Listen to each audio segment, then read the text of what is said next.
dibesarkan dengan kesendirian, jadi kita selalu memotivasi dia gimana kamu bisa berhasil dengan kesendirian seorang ibu.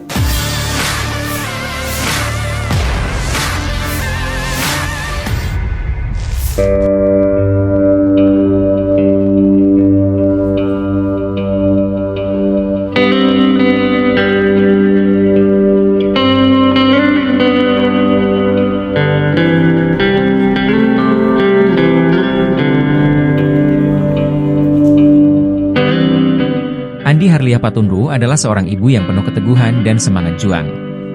Kehidupannya berubah pada tahun 1991, ketika suaminya, Kaimuddin Bausat, meninggal dunia. Saat itu, anak-anaknya yakni Haryadi Kaimuddin, Rizal Kaimuddin, Rahmat Kaimuddin, dan Aryandi Kaimuddin masih kecil dan bersekolah. Tanpa suami di sisinya, Andi Harliah harus menghadapi kenyataan pahit sebagai ibu tunggal. Namun, dia tidak pernah membiarkan kesulitan hidup menghalangi langkahnya. Sebagai seorang ibu rumah tangga yang mengandalkan gaji pensiunan suaminya, Andi Harliah tahu betul bahwa untuk memastikan masa depan anak-anaknya, dia harus berusaha lebih keras.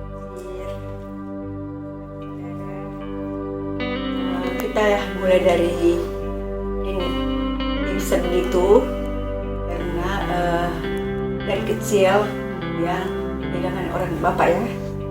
Jadi dibesarkan dengan kesendirian, jadi kita selalu memotivasi dia gimana kamu bisa berhasil dengan kesendirian seorang ibu. Dengan mengajar, melihat, mencontoh-contoh orang yang berhasil. Kenapa bisa tidak, kenapa bisa dia maju, kau harus begitu.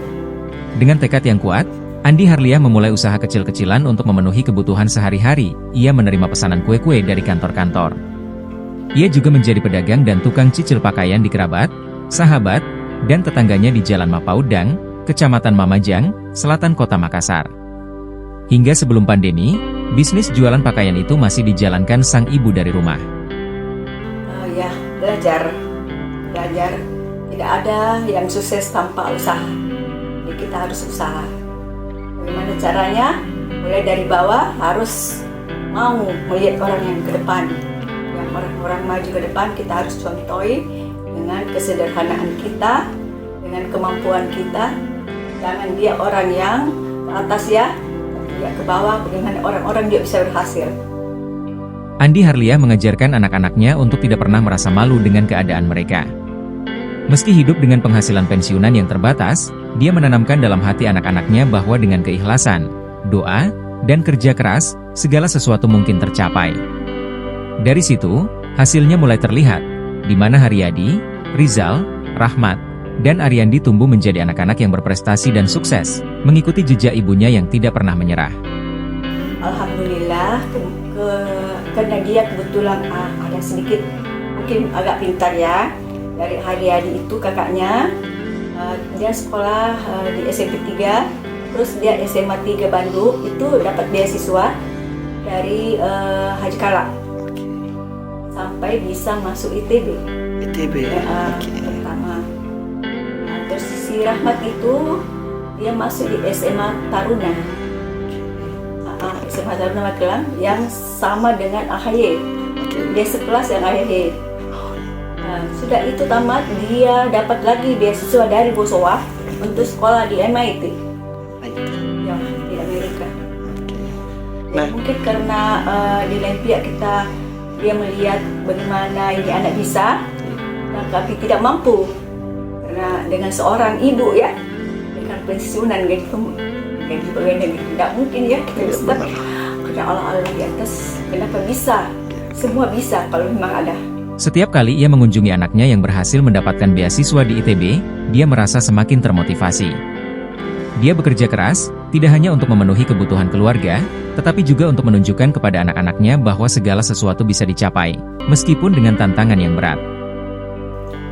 Saya juga dulu, setelah kan masih SMP, SMA, meninggal ya, saya juga motivasi diri saya untuk memaju, jadi saya berusaha. Saya pergi besok anak saya belanja di sana, saya buka toko-toko kecil, saya menerima pesanan-pesanan, kantor itu. Dari pertanian biasa saya yang tangani kue-kuenya, apa kalau ada rapat saya. Jadi, melihat begini usaha. juga Karena ya. kita tidak mungkin bisa hidup dengan gaji pensiun ya. Iya, benar. Dengan motivasi 4 anak laki-laki yang harus maju, harus berhasil. Kalau perempuan mungkin bisa ya, Iya. tapi laki-laki harus berhasil. Nah, itu motivasi buat saya berikan pada anak-anak. Rahmat adalah salah satu anak yang paling menonjol di antara keluarganya. Ia sempat menjabat sebagai Chief Executive Officer, CEO, Bukalapak sejak 6 Januari 2020 hingga 28 Desember 2021. Saat ini, Rahmat merupakan Deputi Bidang Koordinasi Infrastruktur dan Transportasi di Kemenko Maritim dan Investasi. Ketika anak-anaknya mulai bekerja dan membangun karir mereka, Andi Harliah merasa sangat bangga. Namun, kebanggaan Andi tidak hanya datang dari pencapaian akademik atau karir anak-anaknya, tetapi juga dari bagaimana mereka selalu menghargai pengorbanan yang telah dia lakukan untuk mereka. Bangga seorang ibu dari kecil membesarkan dan anak-anak kecil bisa membesarkan seperti itu. Dan satu keuntungan saya, anak-anak menghargai pengorbanan kita dan mengangkat juga kita selalu menghargai di mana-mana. Ibu saya. Momen yang paling mengharukan bagi dirinya adalah ketika anak-anaknya mengajaknya pergi umroh. Mereka semua bekerja keras dan akhirnya mampu membawa ibu mereka yang satu-satunya perempuan di antara mereka untuk melakukan perjalanan spiritual tersebut. Ia merasa hal itu adalah hadiah terindah atas segala perjuangan dan pengorbanan yang dia lakukan selama ini. Jadi hal yang paling sedih rasanya ya, kita pernah setelah anak-anak sudah kerja semua, ayo kita pergi umroh dengan 4 anak laki-lakiku, saya sendiri. Gimana sedihnya ya? Itulah yang selalu membuat saya bahagia, terus enjoy dengan melihat sudah berhasil. Download Tribun X sekarang, menghadirkan lokal menjadi Indonesia.